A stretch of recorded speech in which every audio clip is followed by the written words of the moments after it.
ఐఐటీలో ఐఐటీలో BTech చేయాలనేది మీ డ్రీమా? అయితే ఇది ఇండియాలో ఒకే ఒక యూనివర్సిటీ వల్ల సాధ్యం. అదే జేకే లక్ష్మీపతి యూనివర్సిటీ. ఇప్పుడే సంప్రదించండి.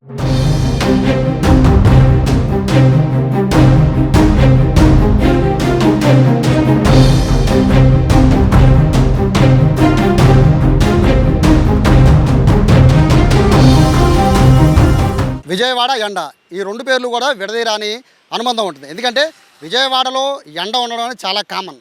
ఎండ ఉండడంతో ఉక్కపోత ఉండడం కూడా చాలా కామన్. బేసిక్గా బయటకు వస్తే తీవ్రమైన ఎండ ఉంటుంది, ఇంట్లో ఉంటే ఉక్కపోత ఉంటుంది. కానీ సమ్మర్ వచ్చిందంటే ఉక్కపోతకు తోడు వడగాల్పులు వస్తాయి. ఈ వడగాల్పుల తోడు రోహిణి కార్తీ కూడా వచ్చిందంటే చెప్పాల్సిన పని లేదు. విజయవాడ అవుటర్స్ ఎవరైనా విజయవాడలో వచ్చారంటే మాత్రం వాళ్ళ పని గోవిందా. ఎందుకంటే అత్యంత దారుణమైన ఎండ విజయవాడలో ఉంటుంది, ముఖ్యంగా వేసవి సమయంలో. ఇవన్నీ ఎందుకు చెప్తున్నానంటే గత 3-4 రోజులుగా విజయవాడలో 46 నుంచి 48 డిగ్రీల ఎండ అనేది ఉష్ణోగ్రత చాలా తీవ్రంగా ఉంటుంది. విజయవాడ ప్రజలను ఇబ్బందికి గురి చేస్తుంది. బట్ రాబోయే వారం రోజులు కూడా ఇదే స్థాయిలో ఉంటుందని వాతావరణ శాఖ అధికారులు చెప్తున్నారు. అలాగే డిజాస్టర్ మేనేజ్మెంట్ సంబంధించిన అధికారులు కూడా అప్రమత్తం చేస్తున్నారు అందరినీ కూడా. సరే, ఈ విజయవాడలో ఎండ ఎలా ఉంది అనేది నేను మీకు చెప్పడం కన్నా ఒకసారి చిన్న ఎగ్జాంపుల్గా మీకు చేసి చూపిస్తాను. నా చేతిలో చీజ్కి సంబంధించిన స్లైస్ ఉంది.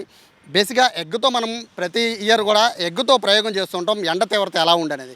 బట్ నేను చీజ్తో చేస్తున్నాను. ఎందుకంటే చీజ్తో చేయడానికి ప్రత్యేకమైన రీజన్ ఏంటంటే ఈ చీజ్ స్లైస్ని కనుక మనం స్టవ్ మీద పెట్టి దీన్ని కనుక 55 డిగ్రీల నుంచి 60 డిగ్రీల వేడి ఆ టైంలో కనుక చీజ్ని కనుక వేడి చేస్తే మెల్ట్ అయిపోతుంది ఈజీగా. అంటే మినిమం 60 డిగ్రీల టెంపరేచర్ ఉంటే చాలు మెల్ట్ అయిపోవడానికి. బట్ విజయవాడ ఎండలు విజయవాడ రోడ్లకి ఇది ఏ విధంగా మెల్ట్ అవుతుందని ఒక ప్రయోగాత్మకంగానే దీన్ని మీకు చూపించే ప్రయత్నం చేస్తాను. దీన్ని ఒకసారి రోడ్డు మీద వేస్తాను. వేశాక దీని పరిస్థితి ఎలా ఉందో ఒక 2 నిమిషాలు వెయిట్ చేసిన తర్వాత చూద్దాం.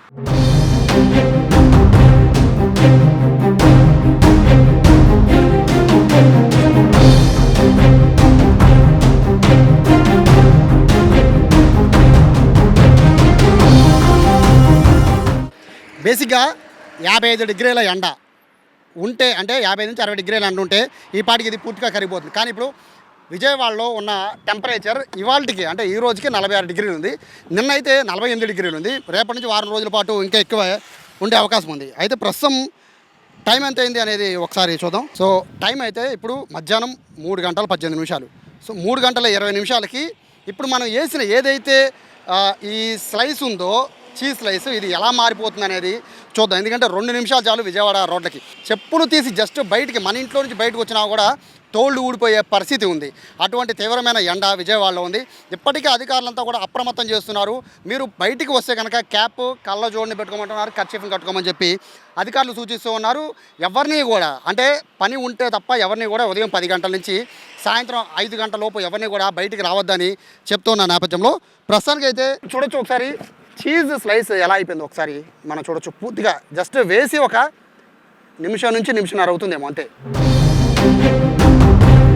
ఇక పూర్తిగా రోడ్డుకి అతుక్కుపోయింది. అంటే వేసిన వెంటనే రోడ్డుకి అతుక్కుపోయిందంటే చూడొచ్చు ఎట్లా ఉందో. జస్ట్ స్లైసే ఎట్లా ఉంది అంటే చీజ్ స్లైసే ఎట్లా ఉంది అంటే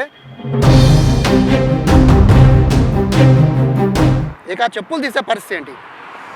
ఇది విజయవాడలో ఎండ ఈ విధంగా ఉంది. ఇంత దారుణమైన ఎండ విజయవాడలో ఉంది కాబట్టి ఎవరిని కూడా బయటికి రావద్దు అంటున్నారు. రోహిణి కార్తీ కూడా వచ్చేసింది కాబట్టి ఎవరిని కూడా ఓన్లీ మీకు వర్క్ ఉంటే తప్ప, అంటే ఏదైనా పని ఉంటే తప్ప ఎవరిని కూడా బయటికి రావద్దు అని చెప్తున్న నేపథ్యంలో విజయవాడ ఎండ తీవ్రతను దృష్టిలో పెట్టుకొని ఎవరూ కూడా చిన్నపిల్లలతో పొరపాటును కూడా బయటికి రావద్దు.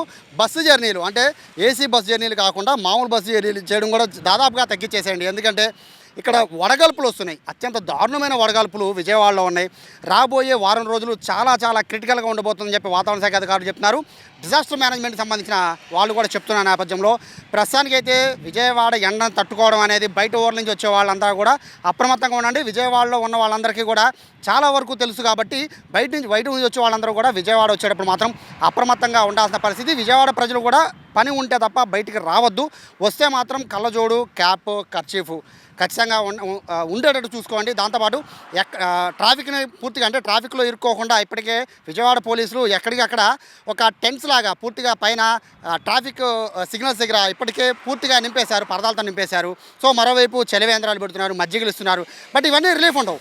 వడదెబ్బ కొట్టిందంటే ఆ పరిస్థితి ఎంత దారుణంగా ఉంటుందంటే మనిషి ప్రాణాలు కూడా తీసేసే అవకాశం ఉంటుంది. కాబట్టి ముఖ్యంగా వృద్ధులు, పిల్లలు అయితే ఈ సమ్మర్లో జూన్ 5 వరకు పొరపాటును కూడా బయటకు వచ్చే ప్రయత్నం అయితే చేయొద్దు.